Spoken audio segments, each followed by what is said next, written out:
In this tutorial, I'm going to show you the two different ways of doing bass in Electro House. First of all, a 4 to the floor kick drum.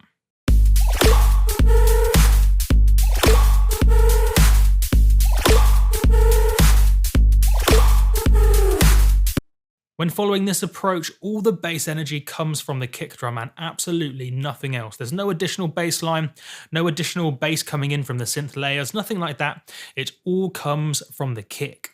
Now, I'm actually triggering kick drums with MIDI in this project, but just to show you what the kick drum looks like, I bounced out a copy down here.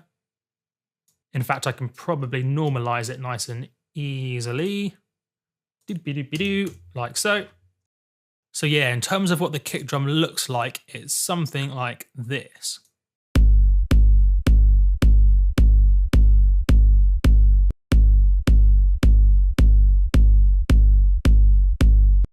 It's as simple as it gets.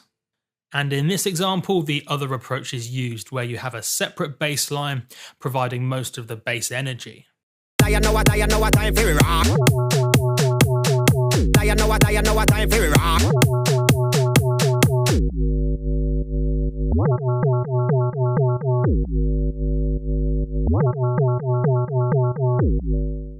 So in this one, most of the bass comes from the bass line, and there's just a few short kicks, nice and simple.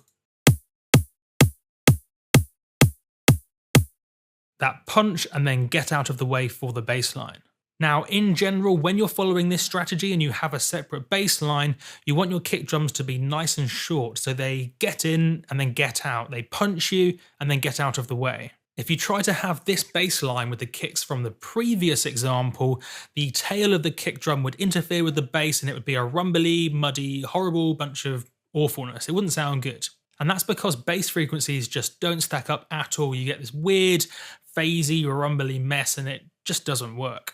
And a cool little trick to work out if your kick, oh, that rhymes. A cool little trick to work out if your kick is interfering with the bass or not is to apply a steep low pass filter on the master. Something like this, and have the crossover around 100 or so. Once you have this low pass filter on the master, you can clearly analyze the low end. And what you want is the whole spirit of the kick and bass to come through purely with the low frequencies. And you should clearly be able to hear where the kicks are, where the bass notes are, how the bass is moving. If you start to hear a rumbly, horribly mushy mess, then that's a sign that maybe your kick drum is interfering in a bad way with your bass.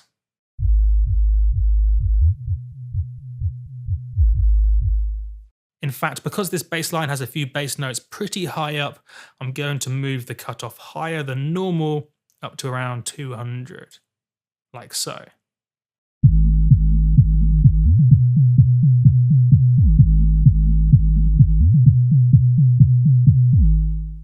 Notice you can clearly hear what the kick is doing and clearly hear what the bass is doing too, and they don't interfere at all. It's lovely.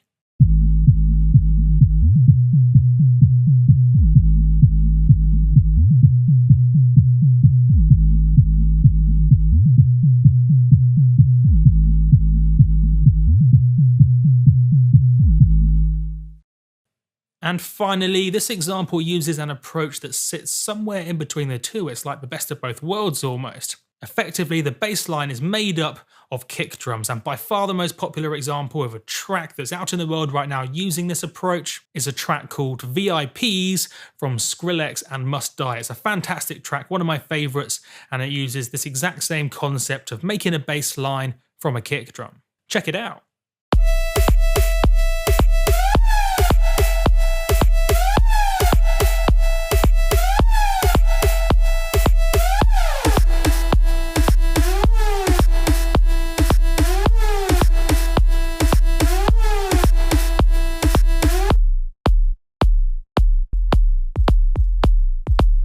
So that's the kick and the kick bass line.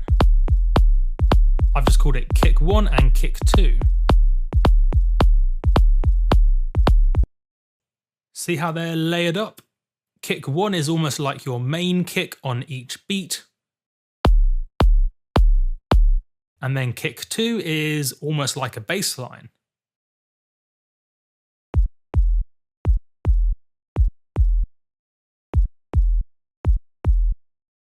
Pretty cool, right? A key thing to notice about this strategy is that the kick drums don't overlap. Remember I said that bass frequencies don't stack up very well? It's for that reason that you don't want the kick drums to overlap each other. In fact, let me give you an example just to demonstrate that. That would be a good thing to do. So I'll loop through just that bar there. Notice at the moment, the kick drum bass line gets cut off right as the main kick comes in. And I've actually shortened that kick there so that it doesn't overlap with the kick drum bass line happening on the offbeat. Notice how that is shorter than that. Let me show you what that would sound like if I didn't do any of this shortening or prevention of overlapping. So this will sound all kinds of horrible and clearly demonstrate why you shouldn't overlap your kick drums.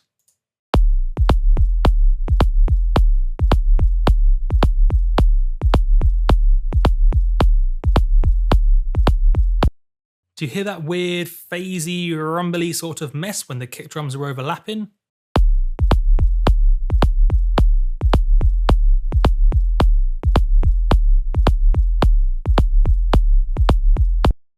Whereas if I probably just hit undo a few times, Command Z,